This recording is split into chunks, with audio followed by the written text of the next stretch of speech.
वैष्णवीच्या मृत्यू प्रकरणी सखोल चौकशी केली जाईल आणि यातल्या दोषींवर कठोर कारवाई केली जाईल असं आश्वासन मुख्यमंत्री देवेंद्र फडणवीसांनी दिले। वैष्णवीचं बाळ हगवणे कुटुंब स्वतःकडे ठेवणार होतं, मात्र त्या बाळाचा ताबा आता वैष्णवीच्या वडिलांकडे देण्यात आल्याची माहिती सुद्धा मुख्यमंत्र्यांनी दिली। निश्चितपणे त्या पद्धतीनेच याची चौकशी केली जाईल।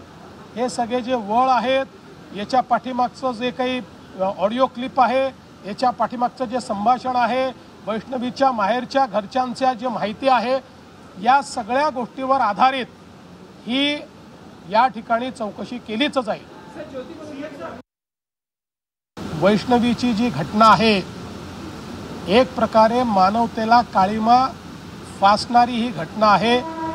त्यातल्या आरोपींना अटक करण्यात आलेली आहे, पण वैष्णवीचं बाळ हे आपल्याकडे ठेवण्याचा आरोपींचा जो प्रयत्न होता, मी स्वतः CP पिंपरी चिंचवड यांना सांगितलं की पोलिसांनी हस्तक्षेप केला पाहिजे आणि बाळ सुखरूप राहिलं पाहिजे।